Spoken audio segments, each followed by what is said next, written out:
Oui, je voudrais réagir à ce qui vient d'être dit par Maître Obadia, parce qu'effectivement, cette façon de repousser quasiment à l'infini les délais de prescription diminue les chances d'arriver à la manifestation de la vérité sans jamais satisfaire les associations.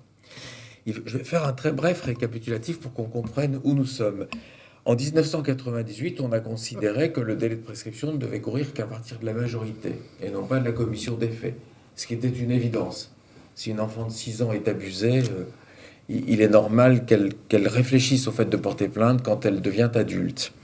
En 2004, on a repoussé, alors que déjà les associations demandaient l'imprescriptibilité, on a repoussé à 20 ans le délai des crimes sexuels, c'est-à-dire des viols, à 20 ans après la majorité, c'est-à-dire l'âge de 38 ans.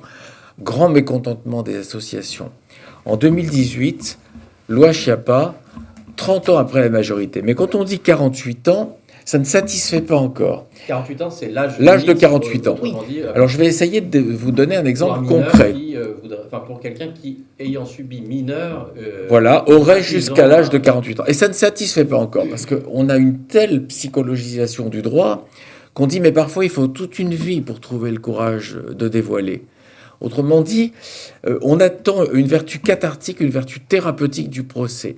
Et donc ça ne satisfait pas. Mais je vais quand même expliquer concrètement. Imaginons qu'un enfant soit né en 2018, juste après la promulgation de la loi Schiappa.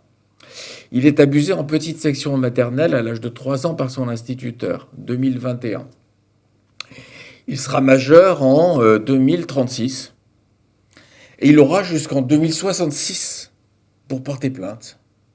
Voilà concrètement ce que c'est. Si l'instituteur est encore en vie, on ira l'extraire de sa maison de retraite. S'il est mort, voilà, il est mort. Mais de toute façon, même s'il est en vie et même s'il n'est pas Alzheimer, on se doute bien que le législateur, en promulguant ce genre de loi, s'éloigne. N'importe quel magistrat instructeur vous dira que ce sont des dossiers absolument impossibles à instruire. Mais les associations sont mécontentes, trouvent que la main du législateur a tremblé et que sans imprescriptibilité, il n'y a pas de salut. Et on a même des voix de magistrats qui relayent ce discours, de magistrats militants. Je pense en particulier à Édouard Durand, qui est coprésident de la CIVIS, commission indépendante sur l'inceste et les violences sexuelles faites aux enfants, et qui dit sur tous les plateaux de télévision que le système judiciaire est construit pour générer l'impunité des abuseurs. Donc c'est absolument incroyable. C'est-à-dire que un non-lieu, une relaxe, un acquittement sont autant d'affronts aux victimes, parce que le présupposé qu'on n'explicite pas, mais qui est une évidence absolue, c'est que l'accusation vaut preuve. Alors, Sabine, j'entends tout ce qui vient d'être dit, mais... Je crois que Sophie... Juste un petit ajout, parce que c'est très important ce qui vient d'être dit, parce que l'idée, c'est que lorsqu'on est victime d'inceste ou d'abus dans l'enfance, on est victime à vie. Et que donc la réparation, vous voyez pour moi combien c'est simpliste. La réparation, c'est à vie aussi. Et c'est d'ailleurs comme ça qu'en Californie récemment, les faits de violences sexuelles commis sur les enfants sont devenus imprescriptibles. Mais on est bien dans une logique anglo-saxonne, qui n'est pas du tout française, qui est celle quand même de la réparation par la vengeance. C'est-à-dire, tu m'as fait ça, œil pour œil, dent pour dent. Donc ça pose un vrai problème, puisque là, nous assistons à un phénomène qui veut cette vengeance inextinguible. Et c'est vraiment une question importante. On parle d'un rétablissement de la peine de mort qui est impossible en France. En revanche, la mort sociale sans procès, elle existe aujourd'hui en France. Alors je vois que la voix de François Rastier s'est levée. Juste un petit point sur cette question de la victime. On peut même être victime par contagion.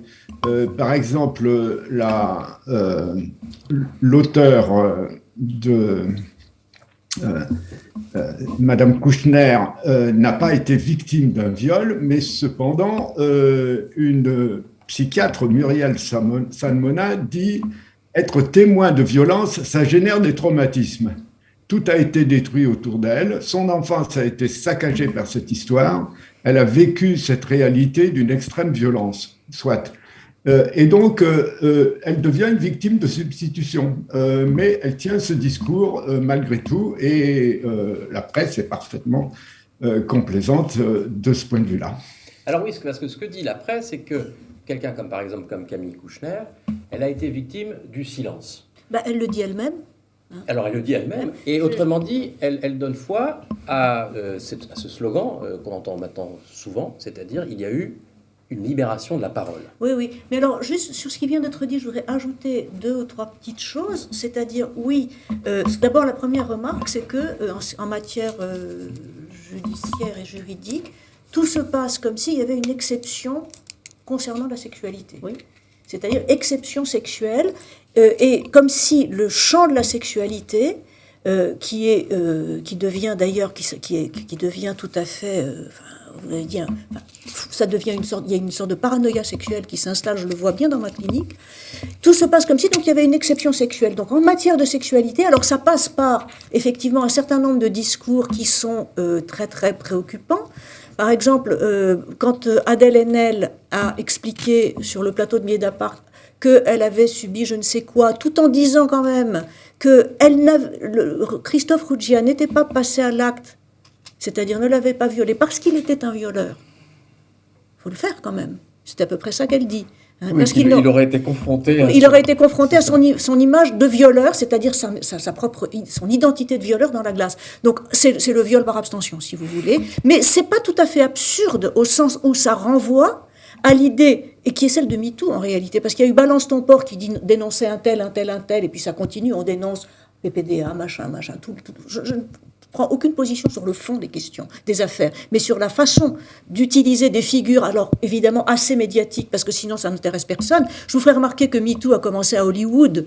Bon, et puis il y a eu quand même ça, en même temps, Balance ton porc, mais il n'y a pas eu, à ma connaissance, il n'y a pas de MeToo caissière, par exemple. C'est-à-dire tout le monde s'en fout de la caissière, qui est éventuellement harcelée par son chef de rayon. Ça n'intéresse personne, c'est-à-dire il y a une excitation quand même, et une sorte voilà, c'est un bon moyen c'est une glamourisation de la victimitude, si vous voulez, hein, on va dire ça. Donc, exception sexuelle, et puis ce qu'il faut quand même faire remarquer par rapport à ce que disaient nos invités, je les suis évidemment tout à fait, je suis très intéressée par ce que vous avez dit, parce que c'est vraiment à partir de l'expérience que vous rencontrez tous les jours. C'est vrai que la justice résiste, mais en même temps, si on peut dire, on s'aperçoit que quand on voit qu'après l'affaire Duhamel, on a réformé le code pénal en 3 mois, sur la prescription glissante et ainsi de suite, qu'un certain nombre de magistrats et de gendarmes, etc., sont formés par des gens qui sont de la mouvance de justement Muriel Salmona, Marie-France Irigoyen, etc. Autrement dit, des gens qui considèrent, qui vous donnent une certaine vision totalement à côté de la plaque du point de vue de la réalité, de l'expérience psychique de la question de la sexualité, sur le traumatisme, la mémoire, etc., etc. Donc vous dites que là, il y a quand même une sorte de lavage de cerveau qui pénètre l'institution, et ça, c'est quand même un petit peu inquiétant. Et j'ai eu quand même à regarder, j'en parle dans le livre, mais j'ai regardé aussi le jugement concernant l'affaire Georges Tronc, c'est extraordinaire, hein. C'est-à-dire, le mot d'emprise n'est pas employé, mais c'est le mot de contrainte morale qui résulte en réalité de l'emprise. Et c'est pas que les relations d'emprise n'existent pas, c'est pas pour rien que j'ai fait un long passage là-dessus dans mon livre, mais l'emprise, et on est absolument dans LTI et dans ce que raconte, on réduit le vocabulaire, c'est-à-dire l'emprise, ça devient une sorte de relation de domination d'un bourreau sur une victime, point. Une chosification. En fait, la relation d'emprise, c'est une relation à double polarité active, et c'est pour ça que c'est si compliqué. C'est une relation addictive des deux côtés. Bon, ça, c'est beaucoup trop compliqué pour la propagande, naturellement. Donc, si vous voulez, on a une sorte de psychologisation, mais au pire sens du terme, et ça, je pense que Fabio pourra nous en dire quelque chose. Je pense aussi qu'il y a une méprise sur la question du droit, puisque l'idée que la justice est patriarcale, par nature, en quelque sorte. Pourquoi elle est patriarcale ? Parce qu'elle est une institution qui repose sur le socle patriarcal, etc. Ce que je disais tout à l'heure. Et donc, ça conduit à confondre 3 registres à distinguer, qui sont d'abord les principes du droit, présomption d'innocence, droit de la défense, droit à un procès équitable, la question du contradictoire, qui n'est pas du tout ce que nous vendent les journalistes de plateau à scandale, là. La prescription, etc. Donc ces principes sont des principes qui ne sont pas tombés du ciel, évidemment, vous le savez mieux que moi, qui se sont constitués au fur de dans l'histoire. Quand même, on hérite de Beccaria, hein, le traité des délits et des peines, la proportionnalité des peines aussi, et ainsi de suite. On confond ce plan le plan de législatif, purement et simplement, et le plan législatif dans une démocratie, il est produit historiquement par l'Assemblée nationale. C'est-à-dire, par exemple, la loi sur l'IVG de 1920 a été abrogée en 1975, et grâce à des combats féministes, un procès, qui est le procès de Marie-Claire, a eu une incidence politique énorme, mais ce n'était pas un procès politique. Il a eu des incidences politiques, c'est autre chose. Donc les lois, elles se transforment en rapport avec les combats sociétaux, les évolutions de la société, etc. Et puis la manière dont la justice est rendue par les magistrats. Et là, bien évidemment qu'il peut y avoir des erreurs judiciaires, il peut y avoir des biais, et là-dessus, bien entendu, qu'il peut y avoir une critique. Et bien sûr, il y a tout ce que vous dites sur la lenteur, les moyens matériels, etc. Mais quand on amalgame tout, on considère que les principes eux-mêmes sont patriarcaux. Pas seulement les biais de tel ou tel magistrat, mais les principes. Or, les biais, on les voit parfois s'inverser dans certaines décisions de justice de l'ère MeToo, et je l'ai montré sur l'affaire de la Cour d'appel. J'ai pas pu voir j'ai pas pu commenter Georges Tron parce que j'ai pas eu le document, mais je l'ai vu après. On le voit sur l'affaire Georges Tron, on le voit, et la Cour de cassation a suivi. Hein. On le voit sur l'affaire Éric Brion contre Sandra Muller, c'est hallucinant, les motivations, et Jox contre Ariane Fornia. Et donc, en première instance, la justice a fait ce qu'elle avait à faire en suivant les principes du droit, mais en appel, au nom de la cause MeToo, ils ont été déboutés de leur plainte en diffamation, et les accusatrices qui ont ravagé la vie de la Brion, par exemple, enfin, ont eu raison et apparaissent comme des héroïnes. Donc là, il y a quand même quelque chose qui montre bien qu'il y a des porosités, quand même très inquiétantes. Et quand moi j'ai entendu Isabelle Rome, qui est une magistrate dont Éric Dupond-Moretti est flanqué pour le surveiller sur la question de l'égalité homme-femme, et visiblement il ne moufte pas. Je l'ai entendu en conversation sur France Culture avec Marine Turchi, la journaliste de Mediapart, qui nous propose un livre qui s'appelle Faute de preuves. Faute de preuves, on a les médias, merci beaucoup les médias. Quand on voit comment ils travaillent sur certaines questions, on peut se poser des questions. Eh bien voilà, elle nous expliquait que maintenant on savait ce que c'était que le traumatisme, maintenant on savait ce que c'était que l'amnésie traumatique et ainsi de suite, et que heureusement on était éclairé par les psys. Mais quels psys ?